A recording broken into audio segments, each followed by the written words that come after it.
राम जी जब चित्रकूट में जाकर विराजमान हुए, चित्रकूट में जाकर राम जी श्री वाल्मीकि जी के कहने से वहां पर उन्होंने निवास किया, तो वहां पर श्री वाल्मीकि जी बड़े बड़े संत अर्थात देवताओं ने आकर राम जी की कुटिया बनाई।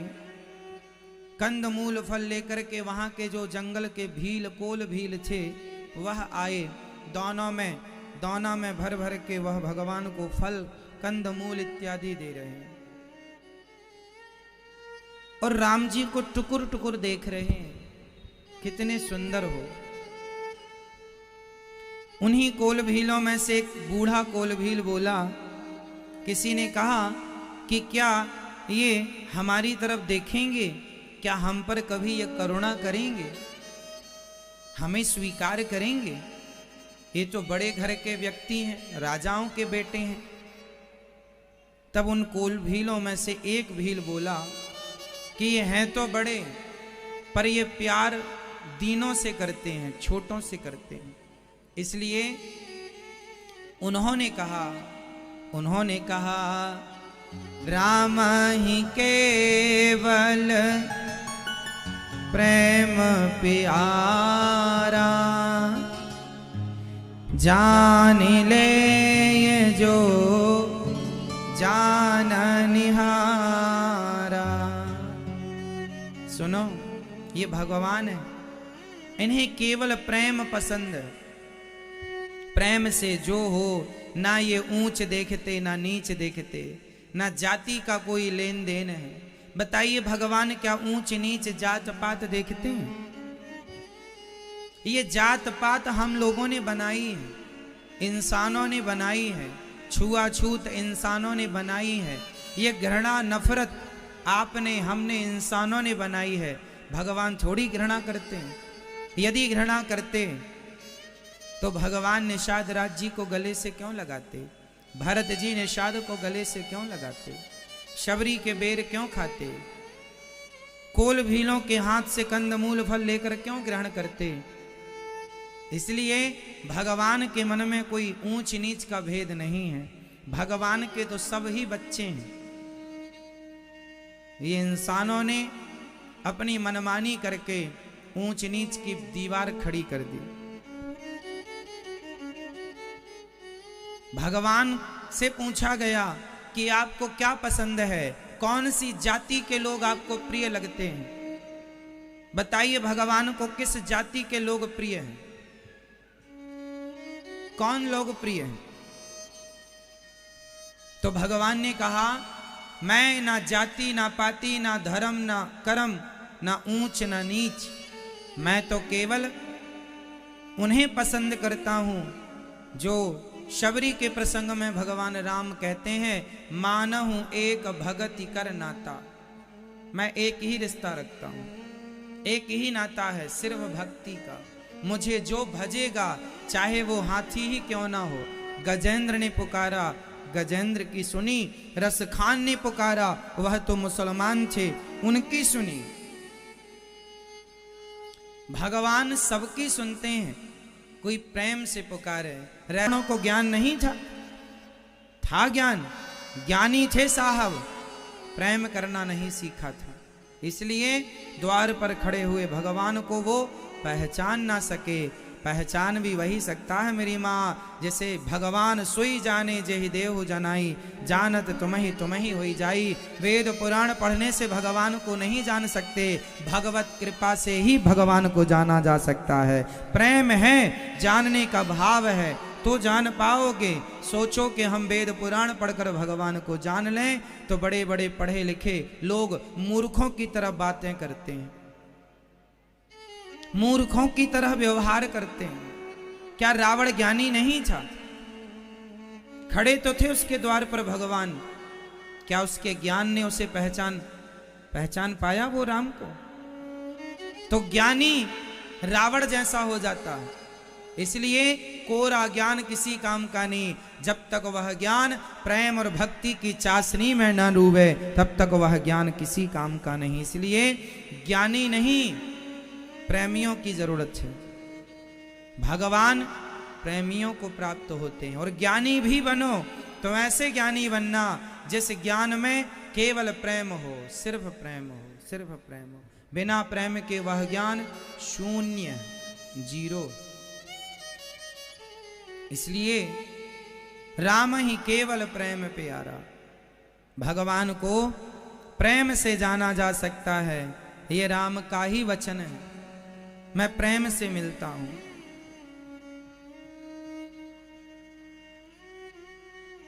अब यहां से राम जी ने निषाद राज जी को विदा किया। और जब निषाद चले तो चलकर जब वो गंगा के तट पर पहुंचे तो वहां सुमंत्र जी से भेंट हो गई। निषाद जी ने कहा कि आप अभी तक गए नहीं, कैसे जाएं? राम देखो, ये जिस रथ पर राम जी आए हैं ना, उस रथ पर जो घोड़े जुते हुए थे वह घोड़े तो कोई विद्वान नहीं थे, परंतु उन घोड़ों के लिए क्या लिख रहे हैं गोस्वामी जी? घोड़ों के लिए नहीं तृण चरहि न पियहि जलू, मोचहि लोचन वारि, व्याकुल भय निषाद सब रघुवर बाजी निहार। नहीं तृण चरहि न पियहि जलु। वह घोड़े राम जी जब से गए हैं ना तो घास नहीं चरते, पानी नहीं पीते। क्यों नहीं पीते?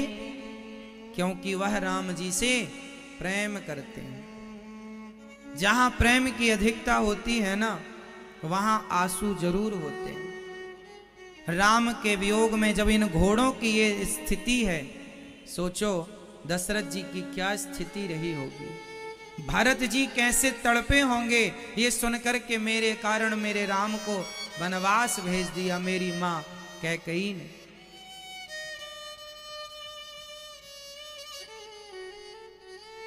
निषाद रोने लगे। सुमंत्र जी का हाल अच्छा नहीं था, बस रो रो करके आंखों से आंसू की धार बस बहती ही जा रही है। धीरज धरा कर निषाद जी सुमंत्र जी को कहते हैं आप चलिए। सुमंत्र चले। सुमंत्र जी रात्रि होने का इंतजार करते हैं, रात हो जाएगी तब मैं अयोध्या में जाऊंगा। दिन में जाऊंगा ना तो लोग पूछेंगे क्या राम आए, क्या राम को लाए हो? मैं कोई जवाब ना दे सकूंगा। जब रात्रि हो गई सब अपने अपने घरों में चले गए, तब रात्रि के समय सुमंत्र जी अयोध्या में प्रवेश करते हैं। वही अयोध्या जो कल तक चहचहाती थी, बच्चों की किलकारियां गूंजती थी, जो अयोध्या दुल्हन की तरह सजा करती थी, आज वह अयोध्या राम जी के बिना वीरान हो चुकी है। राम जी के बिना सारी अयोध्या डरावनी लग रही है। और सुमंत्र जी गए, सीधा दशरथ जी के पास गए। सारे लोग शायद सो भी रहे हों, पर दशरथ जी की आंखों में नींद कहाँ। राम राम राम कब आओगे कहकर श्री दशरथ जी जमीन पर लेटे हुए हैं। ना कुछ खाया है उस दिन से, ना कुछ पिया है, पानी इत्यादि, सिर्फ तड़प रहे हैं, सिर्फ तड़प रहे हैं राम के लिए। लोग कहते हैं भगवान क्यों नहीं मिलते? अरे कोई तड़पे तो सही मछली की तरह, तड़पे तो सही गोपियों की तरह, तड़पे तो सही दशरथ जी की तरह, तो भगवान जरूर मिलेंगे। क्यों नहीं मिलेंगे? भगवान के मिलने में देर नहीं है, आपके तड़पने में देर है। आपके तड़पने की देर है। आप तड़पना शुरू तो कीजिए। जब गोपियों को छोड़कर भगवान अंतर्धान हो गए तब गोपियों ने क्या किया? क्या किया गोपियों ने? तड़प करके गोपियों ने पूछना शुरू किया, हे राम, हे श्याम सुंदर कहाँ हो? हे तुलसी तुम ही बताओ, हे यमुना तुम ही बताओ। सबसे पूछा, तड़पने लगी। कितना तड़पा गोपियों ने? जितना मछली तड़पती है, मछली तड़पती है पानी के लिए। एक संत जी से एक आदमी बोला कि आप मुझे भगवान से मिलाओ। शायद वो संत स्वामी विवेकानंद जी थे। स्वामी विवेकानंद जी से एक आदमी ने कहा, तुम भगवान से हमें मिलाओ। यदि आप भगवान से मिले हैं तो हमें मिलाओ। स्वामी जी उस समय गंगा में स्नान कर रहे थे। वो बार बार कह रहा था, हमें भगवान का दर्शन कराओ, हमें भगवान से मिलाओ। स्वामी जी बोले, आजा मिलाते हैं। वो पानी में आया तो स्वामी जी ने कहा, डुबकी लगा। और जब डुबकी लगाया तो स्वामी जी उसके ऊपर चढ़ गए और उसको डुबा दिया पानी के अंदर। और पानी में डूबा तो वो छटपटाने लगा और तड़पने लगा ऊपर आने के लिए, पर स्वामी जी ने पूरे जोर से दबा रखा था पानी के भीतर। उसे सांस नहीं मिली। पूरा जोर लगा के ऊपर उठा और बोला, हमारी जान लोगे क्या? स्वामी जी बोले, क्या हुआ? बोले, मैं छटपटा गया ऑक्सीजन के लिए, हवा के लिए, सांस रुक गई थी मेरी। स्वामी जी बोले, जैसे तूने सांस के लिए छटपटाया, श्वास के लिए जैसे तू छटपटाया, जिस दिन तू भगवान के लिए इतना छटपटाएगा उसी दिन तुझे भगवान का दर्शन हो जाएगा। तेरे अंदर छटपटाहट नहीं है, इसलिए भगवान का दर्शन नहीं है। भगवान के मिलने में देर नहीं है मेरी माँ, आपके छटपटाने की देर है। वो तड़प आए, वो तड़प तो हो, वो प्रेम तो हो। अभी केवल फॉर्मेलिटी है, औपचारिकता है। भगवान के लिए 2 अगरबत्ती जला दिया, मंदिर में जाके प्रणाम कर लिया, ये तो औपचारिकता हुई साहब, ये प्रेम नहीं हुआ। प्रेम तो भगवान की पूजा सवेरे करें कि शाम के करें, ये कोई सवाल नहीं है। भगवान को पहले आरती उतारें कि पहले भोग लगाएं, ये भी कोई सवाल नहीं है। तो सवाल क्या है? जहां प्रेम की अधिकता है वहां जो आप पहले करेंगे ठाकुर जी को वही पहले पसंद होगा। क्योंकि प्रेम है तो जो आप देंगे वो स्वीकार है, और प्रेम नहीं है तो आप पूरी विधि कर लीजिए। क्या दुर्योधन ने 56 भोग नहीं परोसे थे? क्या खाया? और विदुरानी के छिलके खाते हैं। तो भगवान औपचारिकता से नहीं मिलेंगे। औपचारिकता पूरी की थी दुर्योधन ने, फॉर्मेलिटीज पूरी की थी। मिल ना होता तो दुर्योधन को प्राप्त हो गए होते। इसलिए मेरी मां, इस गहराई को समझिए। मिठाई चढ़ाने से भगवान नहीं मिलते, फूल माला चढ़ाने से भगवान नहीं मिलते, पैसा चढ़ाने से भगवान नहीं मिलते, हीरे मोती चढ़ाने से भगवान नहीं मिलते, भगवान के लिए सोने का छत्र बनवाने से भगवान नहीं मिलते। भगवान जब भी मिलेंगे तो निष्काम निष्कपट प्रेम से भगवान मिलेंगे। सच्चे प्रेम से ठाकुर जी मिलते हैं। वो प्रेम कैसा हो? जैसे आपका प्रेम अपने बेटे से है। आप जब अपने बेटे को, कहीं परदेश चला गया आपका बेटा, और आप जब बेटे को याद करती हो तो क्या बेटे को याद करने का कोई समय होता है कि केवल आप 10 बजे से 11 बजे तक अपने बेटे को याद करेंगे, या शाम को 4 से 5? जैसे माँ बेटे को याद करने का समय निश्चित नहीं करती, कभी भी बेटे की याद आती है, उसी तरह जब आपको कभी भी गोविंद की याद आने लग जाए, समझ लेना कि आप प्रेम के रास्ते पर सही सही चल रहे हैं। केवल समय हो कि नहीं सवेरे दोपहर ना जी, प्रेम समय देखकर नहीं किया जाता। जहां प्रेम है फिर वहां समय की पाबंदी नहीं है, और जहां समय की पाबंदी है वहां प्रेम नहीं है, औपचारिकता है, फॉर्मेलिटी है। और भगवान फॉर्मेलिटी से नहीं मिलेंगे। प्रेम करना सीखिए। किसकी तरह? अभी बताएंगे किसकी तरह। जब दशरथ जी ने सुना राम जी क्या आए सुमंत्र, तुम आ गए? हाँ हाँ महाराज हम आ गए। राम राम कह राम सनेही, पुनि कह राम लखन वैदेही। बताओ मेरे राम, मेरे लक्ष्मण, मेरी सीता कहाँ है? बार बार पूछा दशरथ जी ने। क्या लाए हो मेरे राम को? आए हैं मेरे राम? सुमंत्र जी चुप हैं। अरे देखो जरा बाहर खड़े होंगे मेरे राम, शायद मेरे राम को मेरी याद आई होगी और वो आ गए होंगे। राम अंदर आ जाओ। दशरथ जी आवाज लगा रहे हैं, पर दशरथ जी की बात सुमंत्र जी के सिवा ना कोई सुनने को तैयार है, ना कोई समझने को तैयार है।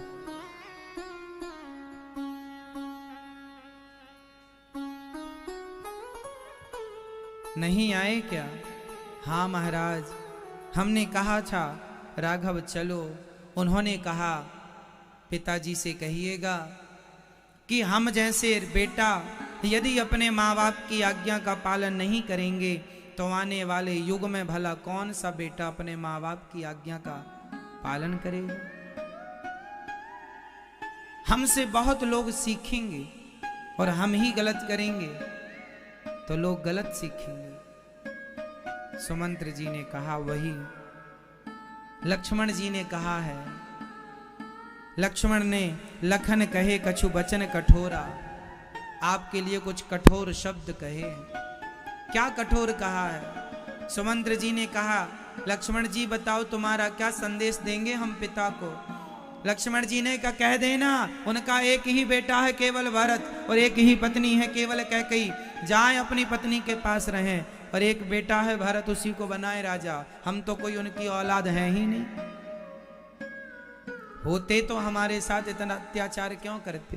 राम जैसे पुत्र को वनवास भेज दिया एक स्त्री के कहने पर। लक्ष्मण ऐसे कठोर शब्द जब कहते हैं तो राम जी कहते हैं लक्ष्मण ऐसा ना कहो, तुम्हारे पिता हैं। अरे ऐसे पिता जो अपने बेटे को वनवास भेज दें बिना गलती के। राम जी ने समझाया लक्ष्मण तुम्हारे पिता की मजबूरी है, समझो अपने पिता की मजबूरी। अपने पिता के लिए ऐसे शब्दों का प्रयोग नहीं करते। तुम्हारे पिता एक धर्म संकट में फंसे हैं। एक तरफ अपनी पत्नी को दिया वचन है और दूसरी तरफ प्राणों से प्रिय राम है, अपना पुत्र है। अब वो अपने प्राणों को बचाएं या अपने वचन को बचाएं, ये स्थिति उनके जीवन में है। उन्होंने जो किया है ना लक्ष्मण, आने वाले युगों में करोड़ों बाप ये निर्णय ले ना पाएंगे जो दशरथ जी ने तुम्हारे पिता ने लिया है। इतना बड़ा निर्णय लेने के लिए, प्राणों से प्यारे पुत्र को त्यागने के लिए जिगर चाहिए साहब। धर्म छोड़ देता है आजकल का आदमी, परिवार नहीं छोड़ता।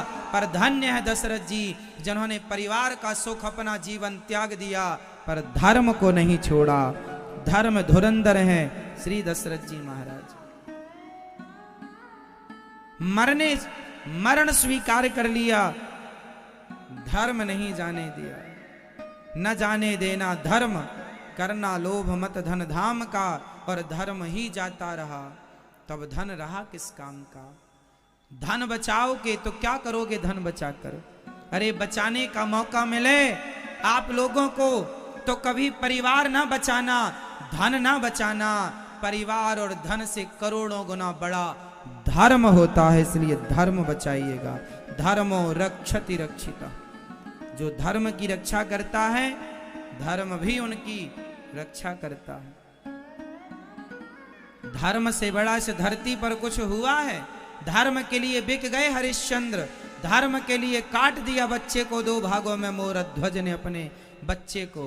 धर्म के लिए कितने राजा शिवी ने अपने सर्वांग शरीर का दान कर दिया था।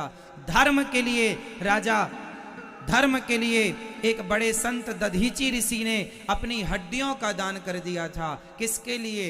सिर्फ धर्म के। और धर्म के लिए दशरथ जी ने अपने पुत्रों को वनवास भेज दिया कि मैंने पत्नी को वचन दिया है, 2 वरदान दिए हैं, 2 वरदान में उसने जो मांगा नहीं दूंगा तो दिया हुआ वचन मिथ्या हो जाएगा। क्या करें? देना। ऐसे धर्म धुरंधर श्री दशरथ जी के लिए आप लक्ष्मण जी तुम ऐसे वचन कह रहे हो? लक्ष्मण जी चुप हो गए, कोई उत्तर नहीं। एक बात बताएं मेरी मां, सबकी एक अपनी अपनी मजबूरी होती है। दशरथ जी को कोई कितना भी कुछ गलत कहे सही कहे, पर दशरथ जी जैसा बनना सरल नहीं, दशरथ बन जाना सरल नहीं।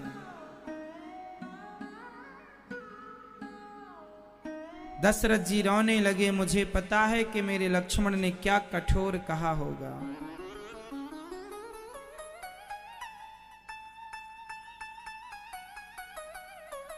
दशरथ जी अब समझ गए कि राम नहीं आएंगे, लक्ष्मण और सीता नहीं आएंगी। दशरथ जी को लगा अब जब राम नहीं है तो अब मैं राम के बिना इन प्राणों को रख कर करूंगा क्या। देखो प्राणों को रख कर क्या करेंगे।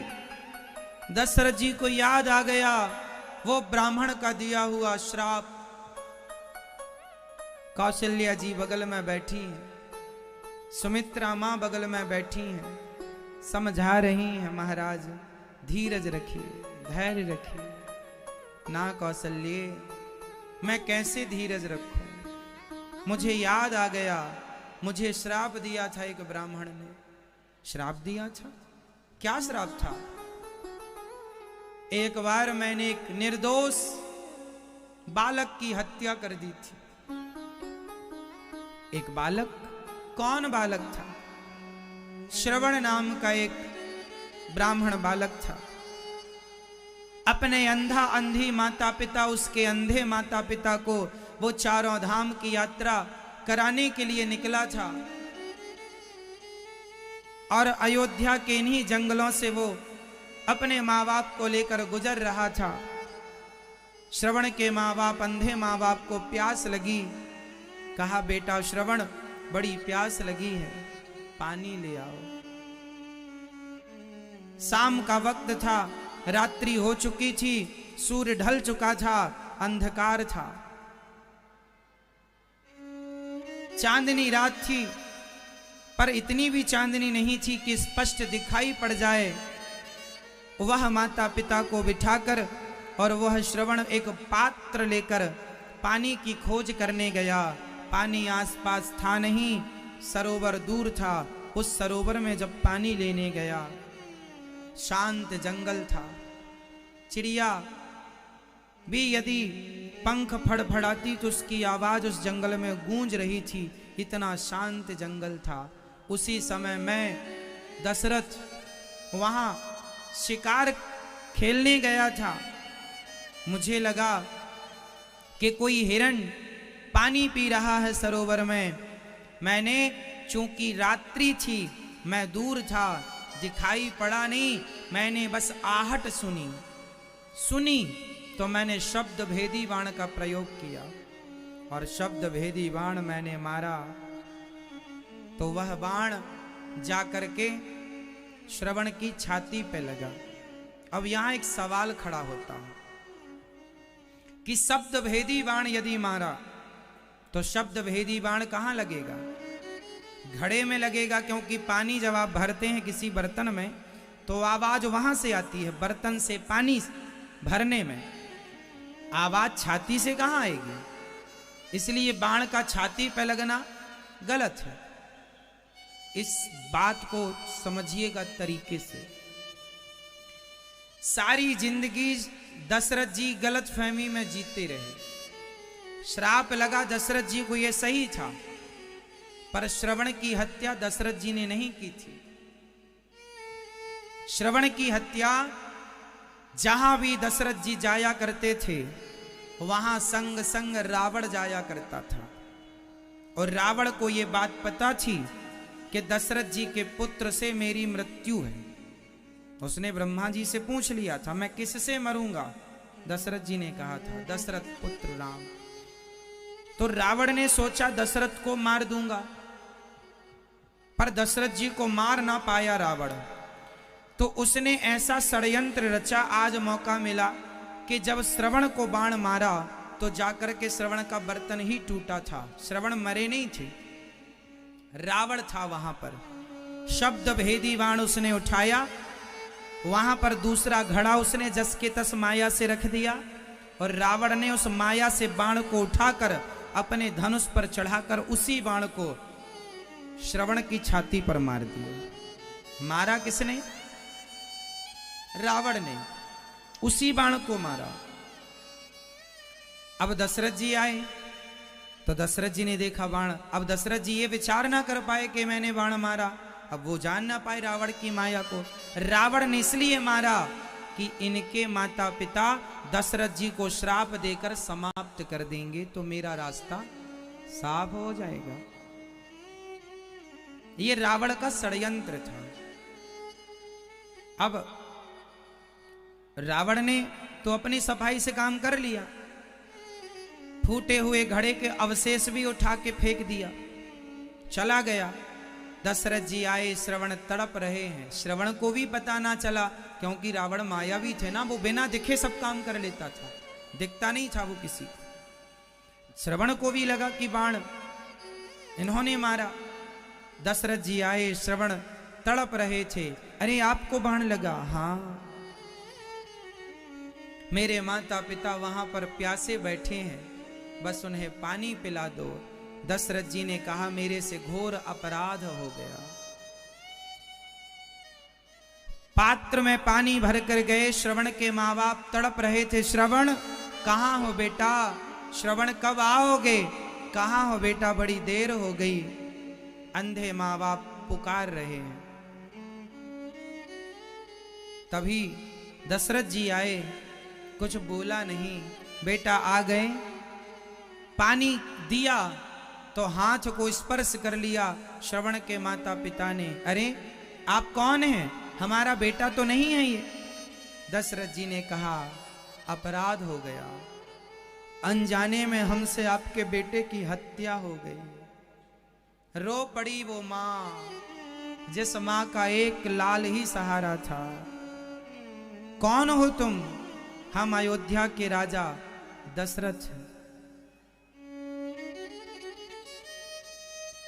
तुमने बड़ा अपराध किया है महाराज। तड़प तड़प करके वो मां श्रवण के वियोग में मर गई। ब्राह्मण बोले जब बेटा मर गया, पत्नी मर गई, मैं जी कर क्या करूंगा? राजन याद रखना, जैसे हम अपने पुत्र के वियोग में तड़प तड़प कर मर रहे हैं, तुम भी अपने पुत्रों के वियोग में, पुत्र वियोग में तड़प तड़प कर मरोगे। यह एक ब्राह्मण का श्राप दशरथ जी को भूला हुआ था।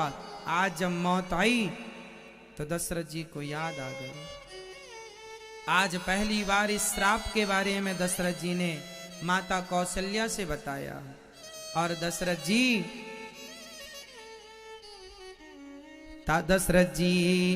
हा रघुनंदन प्राण प्रीते, तुम बिन जियत बहुत दिन बीते। हा रघुनंदन, हा राम, हा लक्ष्मण, हा जानकी, तुम्हारे बिना जीते बहुत दिन बीत गए। दशरथ जी ने कहा राम नहीं आए तो राम के बिना अब इन प्राणों को बचाकर हम क्या करेंगे? दशरथ जी रोने लगे। हा जानकी लखन हा रघुवर, हा पितु हित चित चातक जलधर। यहां चातक का नाम लिया है गोस्वामी जी। अर्थ यही है कि जैसे चातक स्वाति नक्षत्र का ही पानी पीता, मर जाएगा, पानी नहीं पिएगा अन्य नक्षत्रों का, उसी प्रकार दशरथ जी राम के बिना जिएंगे नहीं। वो पानी पिएगा नहीं और ये राम के बिना जिएंगे नहीं। अब दशरथ जी राम राम कह रहे हैं। प्राण अब जाने के लिए तैयार हैं। दशरथ जी को सब समझा रहे हैं, महाराज धैर्य रखिए, धीरज रखिए, दशरथ जी समझ गए अब राम नहीं आएंगे, क्या करूंगा जी करके। राम राम कहीं राम कहीं, राम राम कहीं राम, राम राम कहीं राम कहीं, राम राम कहीं राम। तनु परिहर रघुवर बिरह, राउ गयऊं सुरधाम। जियन मरण फलो दशरथ पावा, अंड अनेक अमल जसु छावा। जियत राम विधु बदनु निहारा, राम विरह करी मरनु समारा। राम राम राम राम कहते दशरथ जी अपने प्राणों का विसर्जन करते हैं, प्राणों को त्यागते हैं। राम के प्राण त्यागते ही सारी रानियां रोने लगी, सारी अयोध्या चीखने लगी। स्वयं गोस्वामी जी कहते हैं, जियन मरण फल दशरथ पावा, जीने और मरने का फल दशरथ जी ने पाया है। अरे राम के बिना जीवन कोई जीवन है?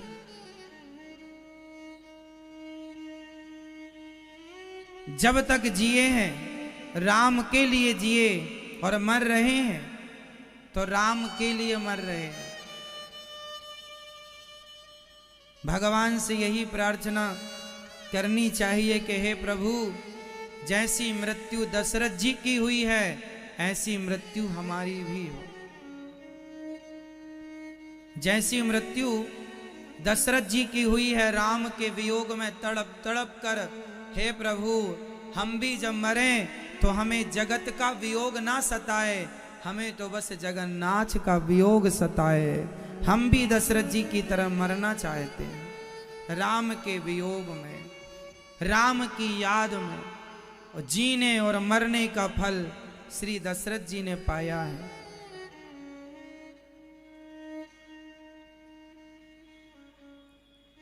कोई जीना भी जीना है, तेरे बिना कैसे जिएंगे अब।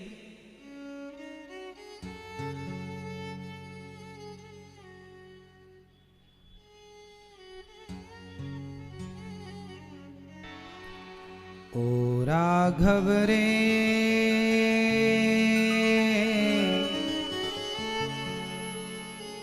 तेरे बिना भी क्या जीना,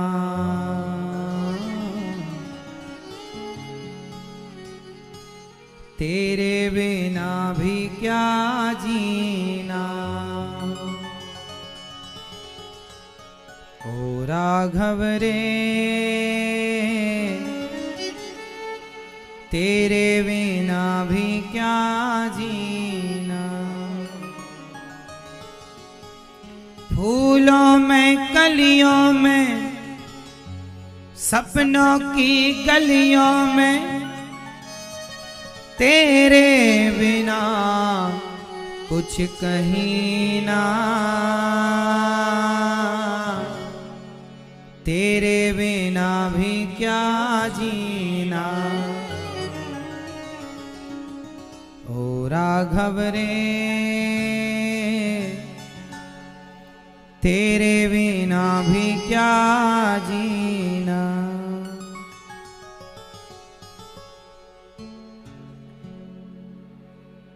बिल पहि विकल दास अरुदासी, घर घर रुदनो करहीं पुरवासी।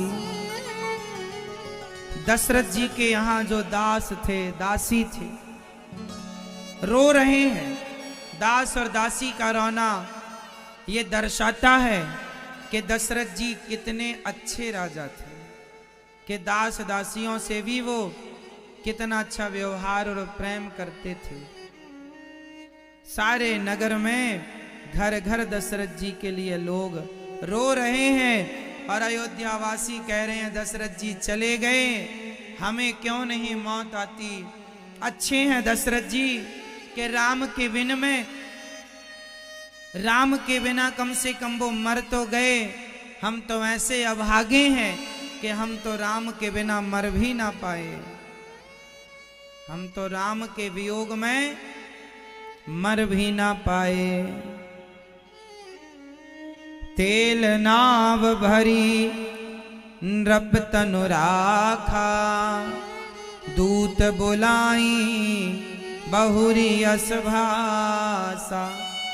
गुरु वशिष्ठ जी ने आकर सबको समझाया है। तेल मंगा कर एक नाव में, एक पात्र में तेल भरकर दशरथ जी के मृत शरीर को तेल में डुबा कर रखा है ताकि उनकी बॉडी खराब ना हो।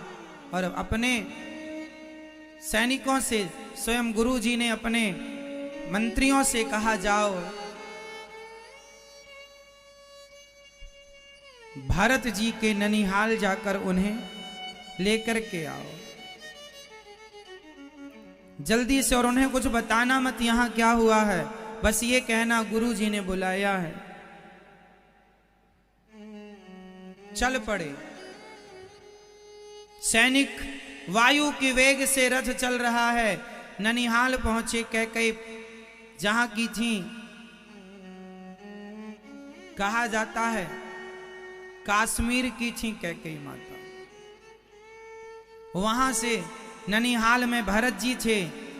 अयोध्या से पहुंचे दास महाराज, गुरु जी ने बुलाया है।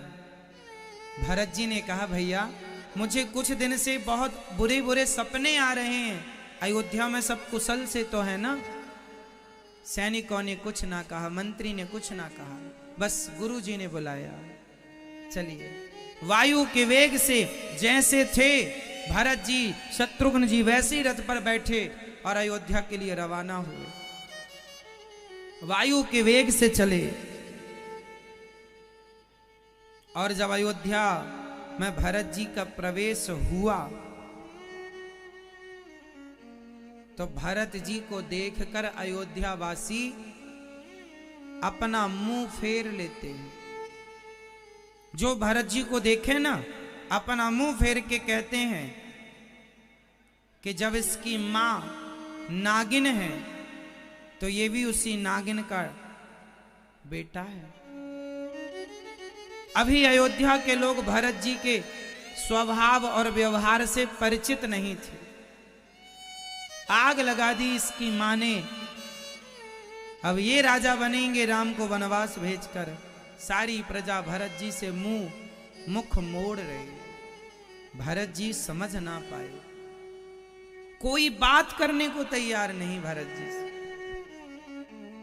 भरत जी को लगा जब मैं अयोध्या से गया था तब ये हंसती खाती अयोध्या, किलकारियां मारती अयोध्या आज वीरान सी कैसी हो गई। पूछ रहे हैं भरत जी क्यों? महाराज कुशल से तो है ना? हमारे भैया राम कुशल से तो है ना? तो कुछ लोग कहते नहीं, अब तो बस आपकी ही कुशल है और किसी की नहीं, क्योंकि आप ही राजा बनेंगे। कहीं कोई बात करने को तैयार नहीं था। भरत जी को लगा चलो अपनी मां से पूछता हूं कि सब क्या है, क्यों सब मुंह फेर रहे हैं। जब भरत जी गए महलों में तो वो राजमहल जो कल तक बड़े प्रसन्न से झूमते से दिखाई पड़ते थे, आज वह महल मानो शांत चुप्पी साधे बैठे। डरावना महसूस हो रहा है, मानो वो महल भरत जी को डरा रहे हैं। धीरे धीरे कदम भरत जी ने आगे माँ कैकेयी के कक्ष में बढ़ाया और माँ ने जब देखा मेरा भरत आया है, माँ मुस्कुरा पड़ी और भरत से जाकर लिपट गई। बेटा भरत तुम आ गए। कैकेयी हर्षित एहि भांति, कैकेयी हर्षित एहि भांति, मनोह मुदित दब लाय की राती। मानो जंगल में आग लगाकर कोई भीलनी बड़ी खुशियां मना रही हो कि मैंने सारा जंगल जला दिया, वैसे ही आज कैकेयी मां उत्साह में भरी हुई भरत जी से कह रही। भरत जी ने कहा मां पूछी निज कुशलाई, सब कुशल से तो है। अब देखो जिस स्त्री का पति मर गया हो, अभी दशरथ जी मरे पड़े हैं और कैकेयी भरत जी के स्वागत में भरत जी की आरती उतार रही है, मुस्कुरा रही है। किस किस्म की मां है ये और किस किस्म की पत्नी है ये? कहीं से लगता नहीं कि ये भारतीय संस्कार है। किसी का पति मरा पड़ा हो घर में और बेटा की आरती मां उतारे, ऐसा कभी सुना नहीं है, कभी देखा नहीं है। लेकिन इंसान को लोभ पत्थर बना देता है साहब, पत्थर बना देता है। मां कैकेयी यदि पत्थर हो गई हैं तो कारण सिर्फ एक ही है, लोभ। उन्हें इस बात का लोभ है कि मेरा भरत राजा बनेगा और मैं राजमाता कहलाऊंगी।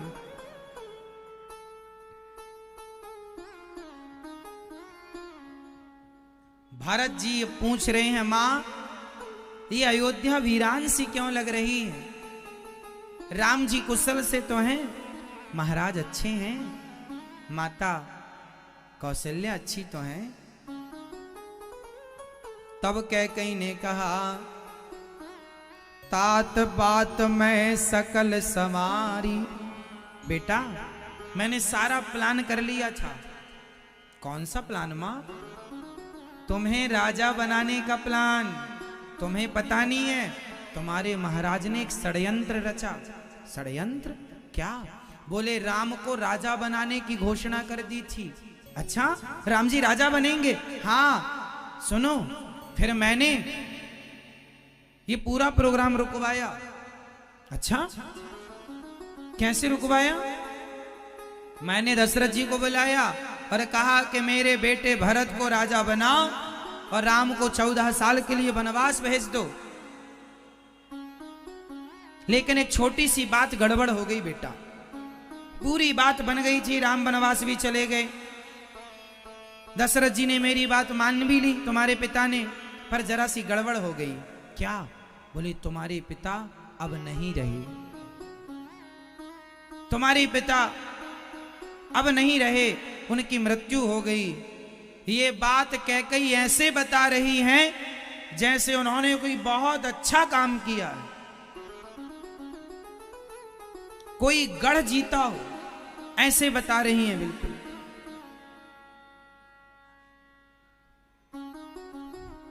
भरत जी ने जब सुना कि राम राजा बनने जा रहे थे और मेरी मां ने मुझे राजा बनाने के लिए मेरे राम को 14 साल वनवास भेज दिया, मेरे कारण मेरे राम का वनवास हुआ। जब ये सुना भरत जी ने जो रोना शुरू किया, हे मां क्या किया आपने, क्या कहें वो। दशरथ जी का मरण सुनकर, दशरथ जी की मृत्यु सुनकर राम भरत जी रोने लगे। ऐसे राजा, परम धर्मात्मा राजा की तुमने जान ले ली, ऐसे भैया भरत, ऐसे भैया राम को वनवास भेज दिया। पेड़ को जड़ से काट कर तुमने पत्तों को हरा भरा रखने की कोशिश की है मां? क्या पेड़ को जड़ से काट कर क्या पत्तों को हरा भरा रखा जा सकता है? अरे हमारी खुशी यदि आप चाहती थी तो हमारी खुशी तो राम के राजा बनने में थी, राम के वनवास जाने में हमारी कोई खुशी नहीं। सुनी सुठी सहम्यु राजकुमारू, पाके छत जनु लाग अंगारू। मानो आग लग गई छाती में। धीरज धरी भरी ले ही उसासा, लंबी लंबी सांसें लेने लगे धीरज धर के भरत जी। और पापनी सब ही भांति कुल नासा, तू बहुत बड़ी पापनी है। अब एक बेटा अपनी मां को क्या कह रहा है, जरा सुनिएगा। अरे पापनी, तूने इस रघुवंश का, रघुकुल का तूने नाश कर दिया, बहुत बड़ी पापनी है। जो पे कुरुचि रही अति तोही, जनमत काहे न मारे मोही।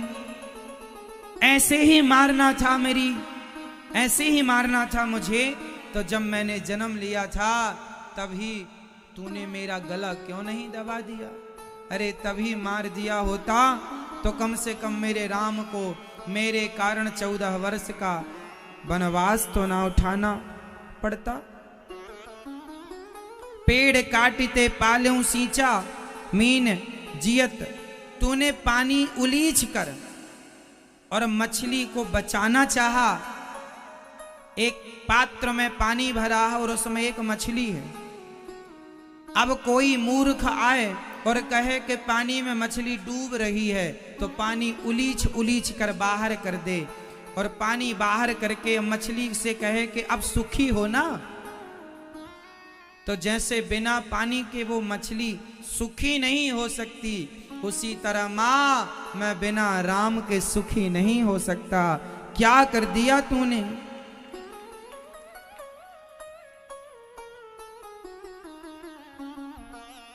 बर मांगत मन भई ना पीरा।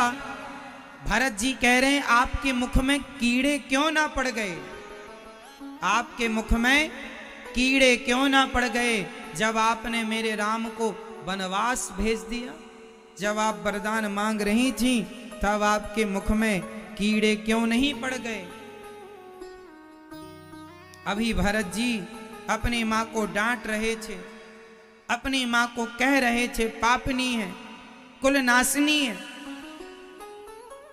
और महाराज ने तुम जैसी नारियों पर विश्वास किया ही क्यों। तुम जैसी नारियों का ब्रह्मा भी पार ना पा पाए, कब तुम क्या कहने लग जाओ। नारियों के चक्कर में ये महाराज आ क्यों गए, क्यों तुम्हारी बात मान ली। भरत जी ने बहुत कुछ कहा। देखो बेटे का धर्म है अपनी मां की सेवा करना, पर आज भरत जी अपनी मां को गालियां दे रहे हैं, तो क्या यह एक बेटे का धर्म है। बोलो भरत जी सही कर रहे हैं कि गलत कर रहे हैं। बोलो बोलो सही कर रहे हैं गलत कर रहे हैं। डांट कर बोलो मेरी मां सही है। हां ऐसी माओं के साथ यही व्यवहार होना चाहिए। केवल बेटे का ही धर्म नहीं होता कि तुम अपनी मां की सेवा करो, मां बाप का भी धर्म होता है कि आप अपने बेटों के साथ अन्याय ना करें। भरत जी के साथ इनकी मां ने अन्याय किया है। अरे एक बार बेटे से पूछ तो लिया होता कि बेटा तू राजा बनेगा।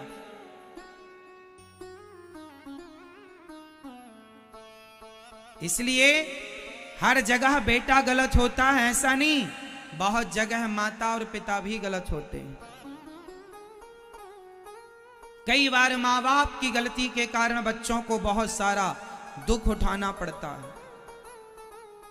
माँ बाप की गलती के कारण बच्चों को बदनामी का सामना करना पड़ता है। इसलिए माँ बाप का भी धर्म है कि वे अपने बच्चों के साथ सदा न्याय करें। आज समाज में कुछ माँ बाप ऐसे मिल जाएंगे आपको जो एक बेटे से प्यार ज्यादा करते हैं, एक बेटे से प्यार बिल्कुल नहीं करते। एक बहू से प्यार ज्यादा करते हैं, एक बहू से प्यार बिल्कुल नहीं करते। ऐसे माँ बाप को मैं कहूंगा या तो एक ही बेटा पैदा करते और 2-4 बेटा जब पैदा कर लिया है तो प्यार बराबर करो, सेवा सबकी स्वीकार करो। एक में मन लगाना, एक को ज्यादा महत्व देकर दूसरे को इग्नोर करना, दूसरे को नजरअंदाज करना, दूसरे की तरफ देखना नहीं, दूसरे से बात ना करना, दूसरे बच्चे का अपमान करना, उसकी गलती ना होने पर भी, ये माँ बाप का अत्याचार ही तो है औलादों पर। क्या ये अत्याचार नहीं है? जो माता पिता अपने बच्चों के साथ भेदभाव करते हैं वह माता पिता घोर नरक जाते हैं, घोर नरक में जाकर के पड़ते हैं। आपका बेटा गलत है, आपका अपमान करे, आपको गालियां दे, आपके साथ दुर्व्यवहार करे तो समझ में आता है कि आपने उसे छोड़ दिया, अपने मन से उसका त्याग कर दिया। पर आपका बेटा अच्छा है, सीधा है, फिर भी आप अच्छे सच्चे बेटे को इग्नोर करें तो आप गलत। इसलिए धर्म सिर्फ बच्चों का नहीं, माँ बाप का भी धर्म होता है या नहीं? इसलिए माँ बाप अपने बच्चों, कई बार माँ बाप ऐसे होते हैं एक ही बेटे को सारी जमीन जायदाद दे देते हैं, दूसरे को जरा सा देते हैं या कुछ भी नहीं देते। तो ये माँ बाप का अन्याय ही तो है।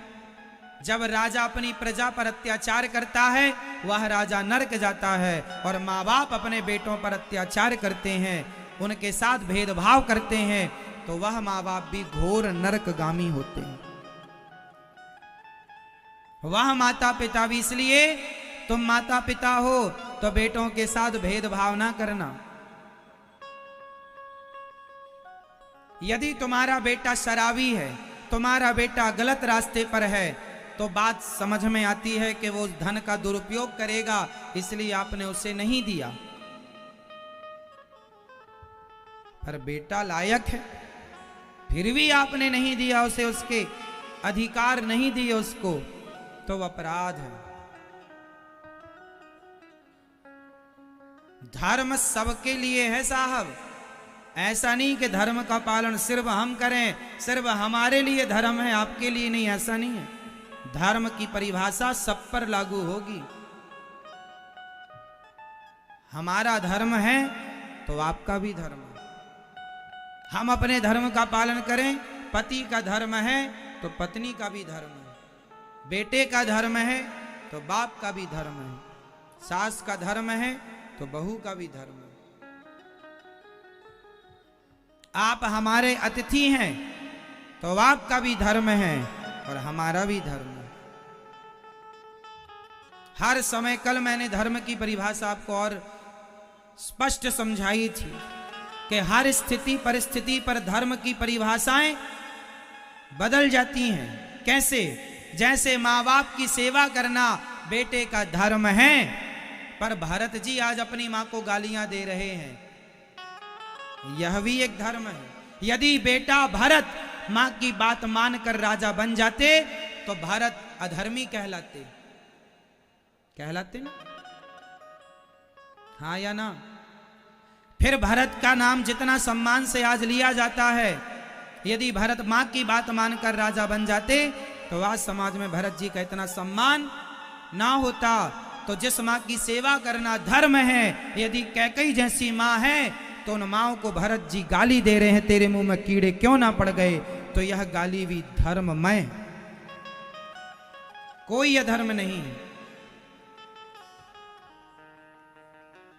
वो समय काल परिस्थिति के अनुसार धर्म की गणना की जाएगी कि वो सिचुएशन, वो परिस्थिति क्या थी। आपने ये बात किस स्थिति पर कही? सत्य बोलना धर्म भी है, पर सत्य बोलना अधर्म हो जाता है तब, जो मैंने कल बताया था कि किसी गाय की हत्या हो रही हो और आपने कह दिया कि गाय कसाई से छूट कर गाय इस तरफ गई है, और आपने गाय का सही परिचय दे दिया, पता कि इस तरफ गाय गई है, वो कसाई गाय को पकड़ के मार डालेगा। आपने गाय का सही पता बता दिया, तो सत्य बोलना पाप हो गया, क्योंकि आपके सत्य बोलने से गाय की हत्या हो गई। तो सत्य बोलना भी कभी कभी कहीं कहीं पाप होता है।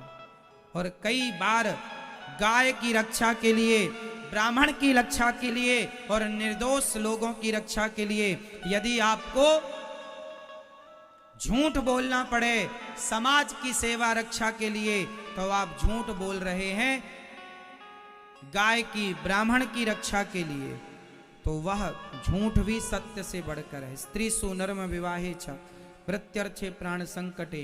कुछ स्थान पर शुक्राचार्य जी कहते हैं झूठ बोलना ही धर्म, वो कुछ स्थान है। तो यहाँ धर्म के मर्म को समझना पड़ेगा कि धर्म की व्याख्याएं कितनी गहरी, कौन सी चीज कहां सत्य है और कौन सी चीज कहां गलत। दाल में नमक डालने से दाल का स्वाद बढ़ जाएगा, पर वही नमक दाल में ज्यादा डाल दिया जाए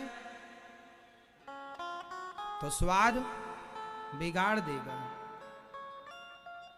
तो मात्रा होनी चाहिए कि कितनी मात्रा में डाला जाए, है ना। बस यही है धर्म, नमक की तरह। यदि सही जगह पर सही प्रकार के धर्म का पालन किया गया तो वह धर्म आपकी जय जयकार करेगा। अब भरत जी सोच लेते कि माँ की बात मानना धर्म है और माँ की बात माँ बाप की आज्ञा है कि राजा बन जाओ, तो उनकी बात मान लेते और राजा बन जाते तो वह अधर्म हो जाता। इसलिए एक बेटे ने माँ बाप की बात मान ली और एक बेटे ने माँ बाप की बात नहीं मानी, तो एक का मानना धर्म था और दूसरे का मानना अधर्म था, इसलिए दूसरे ने नहीं मानी। यही धर्म है। देखो इतना सूक्ष्म होता है धर्म। समझने के लिए जीवन निकल जाएगा तब समझ में आएगा थोड़ा बहुत कि धर्म क्या चीज है। एक ही बाप के दो बेटे हैं, भरत जी और राम जी, लेकिन दोनों का धर्म अलग अलग है। एक का वनवास चले जाना धर्म था और दूसरे का राजा बनना धर्म नहीं था। चलो, भरत जी ने बहुत डांट लगाई, उसी समय कुबड़ी मंथरा आ गई, कुछ कहने लगी होगी, तो शत्रुघ्न जी सुन रहे थे चुपचाप। बड़ा श्रृंगार करके आई है ना।